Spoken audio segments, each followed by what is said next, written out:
ఈ రెండు బుక్కులు చూసి అసలే భయపడాల్సినటువంటి పని లేదు. మన రాంబాబు గారు మా ఇంట్లో కుక్క కూడా రెండు బుక్కులు చూసి భయపడదనేటువంటి విషయాన్ని నిన్న ఆయన చెప్పడం అందరూ చూశారు. అది ఆయనకే కాదు అందరికీ వర్తిస్తుంది.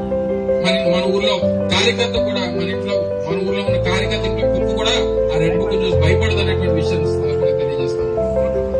ఏదేమైనప్పటికీ మనం ప్రజల పక్షాన, పార్టీ పక్షాన, జగన్మోహన్ రెడ్డి పక్షాన, ఈ ప్రాంత అభివృద్ధి పక్షాన, ఈ రాష్ట్రంలో ఉన్నటువంటి పేదవాడి సంక్షేమ పక్షాన వైఎస్ఆర్ కాంగ్రెస్ పార్టీ నాయకత్వం అంతా కూడా కలిసి నిలబడుతుంది అనేటువంటి విషయాన్ని కూడా ఈ సందర్భంగా మరొకసారి తెలియజేసుకుంటూ, సరే మొదటి ప్రజలు నమ్మలేదు కానీ ఇప్పుడు ఆయన నోటంటే చెప్పాడు. ఎన్నికల ముందు ఈ హామీలన్నీ ఇస్తా ఉంటే సూపర్ 6 హామీలు చంద్రబాబు నాయుడు గతంలో 3 సార్లు ముఖ్యమంత్రిగా చేశాడు. ఎప్పుడు కూడా చెప్పిన మాట నిలబెట్టుకోలేదు. మళ్లీ హామీలు ఇస్తున్నాడు. మళ్లీ దయచేసి నమ్మకాన్ని మోసపోతారని చెప్తే లేదు జగన్మోహన్ రెడ్డి కంటే 3 రెట్లు ఎక్కువ ఇచ్చేస్తారన్నాడు చంద్రబాబు నాయుడికి ఓట్లు వేసేద్దామని ఇస్తారు. నిన్నేమన్నాడు ఆయన? నా దగ్గర డబ్బులు లేవు, నేను డబ్బులు ఇవ్వలేను, నేను ఇంకా సంపద సృష్టించాలి, నాకు పోలవరం ఉంది, నాకు అమరావతి ఉంది, నాకు స్టీల్ ప్లాంట్ ఉందని చెప్పి కథలు చెప్తా ఉన్నాడు.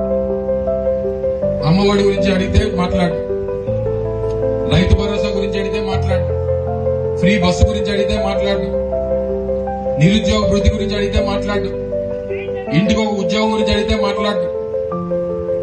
ఏదంటే 2047 అంటాడు. 2047 అంటే మరో 22 సంవత్సరాలు ఉన్నాయి. ఇప్పటికే పాప ఆయన 75 సంవత్సరాలు వచ్చాయి. ఆయన ఎప్పుడు 2047 వరకు మనం బ్రతుకునేది? ఈ సంపద సృష్టి ఎప్పుడు జరిగేది? కొన్ని సంపద సృష్టి జరగట్లేదు అంటే ఒక్క రాష్ట్రంలో పేదవాడికి తప్పితే తెలుగుదేశం పార్టీ నాయకులకి, కార్యకర్తలకు బ్రహ్మాండంగా సంపద సృష్టి జరుగుతూ ఉంది. ఓ పక్క మన స్థానికంగా ఉన్నటువంటి ఎంపీని ఎక్కడి నుంచో వస్తే ఓట్లు వేయొద్దని చెప్పాం. లేదు, మాటలు లేదు, 3 లక్షల ఓట్ల మెజార్టీ గెలిపించాం. 300 లారీలు పెట్టి మొత్తం పనులు తవ్వేస్తాం. సీఎం రమేష్ ఎప్పుడైనా పేరు విన్నామా?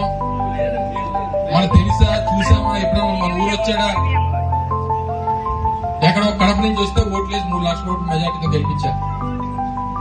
ఇప్పుడు కనకాపల్లి చూస్తే 300 లారీలు రోజు ఖాళీ లేవు. చెప్తున్నాను, మరి వస్తాను, నీ దగ్గర కూడా వస్తాను. 300 లారీలు పెట్టి మొత్తం కొండలు పిండి చేసేస్తాం.